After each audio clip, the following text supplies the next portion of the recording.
ओम श्री गणेशाय नमः। नमस्कार प्रिय भक्तजनों, आज मैं इस वीडियो में लेकर आई हूँ पौष मास के कृष्ण पक्ष की चतुर्थी तिथि कब है, शुभ मुहूर्त क्या है, पूजा विधि क्या है, विघ्नहर्ता श्री विनायक जी की पूजा हमें किस तरह से करना है। चतुर्थी तिथि भगवान श्री गणेश जी को समर्पित होती है, जो कि विघ्न विनाशक और शुभता के प्रतीक हैं। इस दिन व्रत और पूजा के माध्यम से भगवान श्री गणेश जी की कृपा प्राप्त होती है, जिससे जीवन में सभी कष्ट, संकट, कठिनाइयाँ, परेशानियां दूर होती हैं।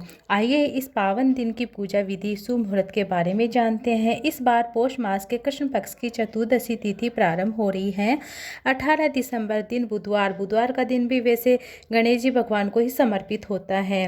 तो 18 दिसंबर बुधवार को सुबह 10:07 से यह तिथि प्रारंभ होगी और 19 दिसंबर गुरुवार की सुबह 10:03 पर यह तिथि समाप्त हो जाएगी।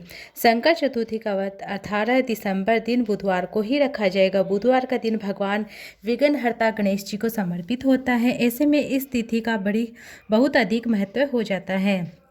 बुधवार के दिन सूर्योदय होगा सुबह 7:06 पर, सूर्यास्त होगा शाम 5:04 पर। ब्रह्म मुहूर्त का समय रहेगा सुबह 5:30 से 6:18 के बीच में। इस दिन पुनर्वास और पुष्य नक्षत्र का भी दुर्लभ संयोग बन रहा है, जिसमें पुनर्वास नक्षत्र सारा दिन रहने के बाद मध्य रात्रि 12:04 के बाद समाप्त हो जाएगा। इसके बाद पुष्य नक्षत्र प्रारंभ हो जाएगा। इस बार पुष्य नक्षत्र गुरु पुष्य नक्षत्र होगा। अमृत्यु काल का शाम 6:30 से रात 8:07 तक रहेगा। राहु काल का समय इस दिन सुबह 7:30 से 9 बजे तक रहेगा। चतुर्थी के व्रत में दिन भर आप उपवास कर सकते हैं। उपवास व्रत रखने के बाद आप शाम के समय चंद्रोदय का जो भी समय होता है, चंद्र देवता को अर्घ्य देकर आप चंद्र देवता की पूजा कर सकते हैं, व्रत खोल सकते हैं।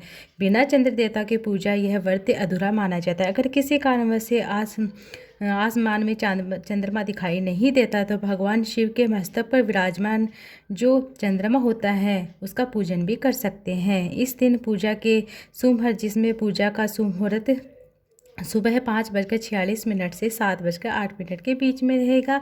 शाम की पूजा आप 5 बजे से आप 6:50 के बीच में कर सकते हैं और चंद्रोदय का समय होगा रात 8:04 के आसपास। उसके बाद आप चंद्र देवता को अपने अपने स्टेट के अकॉर्डिंग आप चंद्र देवता को अर्घ्य दे सकते, पूजा कर सकते हैं। मध्य रात्रि 12 बजे से पहले पहले अपने व्रत का उपवास खोल लेना चाहिए, तभी वह व्रत सफल माना जाता है। संकट चतुर्थी के व्रत में जहाँ तक संभव हो सके नमक का सेवन करने से बचना चाहिए। अगर नमक का सेवन बहुत ज़्यादा ज़रूरी है तो आप सेंधा नमक का सेवन कर सकते हैं। इस व्रत में भगवान गणेश जी को तिल और गुड़, मूंगफली आदि का भोग लगाया जाता है। खुद भी इन चीज़ों का भोग मतलब व्रत खोलने से पहले प्रसाद के रूप में ग्रहण कर सकते हैं। और अगले दिन आप अन्न ग्रहण कर सकते हैं। संकट चतुर्थी के दिन चौथ माता का पूजन किया जाता है। चौथ माता की कथा सुनी जाती है। भगवान गणेश जी की पूजा, गणेश जी की कथा और व्रत किया जाता है। व्रत का पुण्य तभी प्राप्त होता है जब हम चौथ माता का पूजन करते हैं। इस व्रत के दिन जो भी स्त्रियाँ व्रत रखती है, निराहार रखकर व्रत रखती है, चंद्र देवता के अर्घ्य देने के बाद ही अपने व्रत का पालन करती है। आप ब्राह्मण देवता को इस दिन आप अपने घर में आंतरिक भोजन करा सकते हैं। दान दक्षिणा अवश्य दे, तभी वह व्रत का फल हमें प्राप्त होता है। अगले दिन कुछ ना कुछ दान अवश्य करना चाहिए। आप मुद्गल पुराण के अनुसार इस दिन वक्रतुंडाय मंत्र का आप जाप कर सकते हैं। भगवान श्री गणेश जी के कोई भी मंत्र का आप जाप कर सकते हैं। श्री गणेशाय नमः, ओम गणपते नमः या वीर वक्रतुंड महाकाय सूर्यकोटि समप्रभाय निर्विघ्नं करु में देव सर्व कार्येषु सर्वदा। चतुर्थी तिथि के दिन कुछ खास उपाय भी आप कर सकते हैं, जैसे कि आप जब भी चौथ माता की कथा सुनते हैं उसके आंखें दाने होते हैं, पूर्ण आंखें दाने, गेहूँ के आंखें दाने लिए जाते हैं। उनमें से आप भगवान गणेश जी की पूजा करने के बाद आप गणेश भगवान से उसे आँखा दाना को प्राप्त करके आप जिस कार्य के लिए जा रहे हैं उस कार्य में पूर्णता के लिए आप आँखा दाना अपने साथ रख सकते हैं।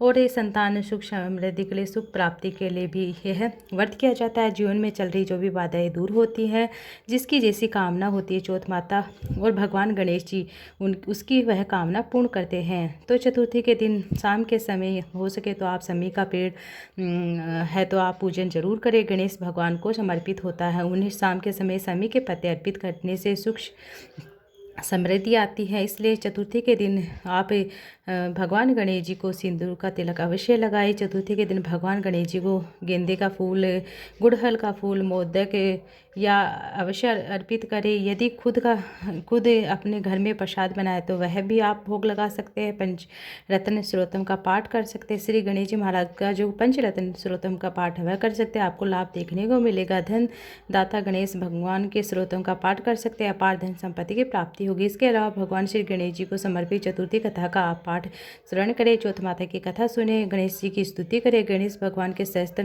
नामावली, गणेश चालीसा, गणेश पुराण, श्री गणेश स्तोत्रम या श्री शीर्ष संकट नाशक गणेश स्तोत्रम का पाठ कर सकते, सुन सकते। ये थी आज की वीडियो। उम्मीद आपको चलेगी। वीडियो चलेगी तो वीडियो को लाइक ज़्यादा शेयर कीजिएगा।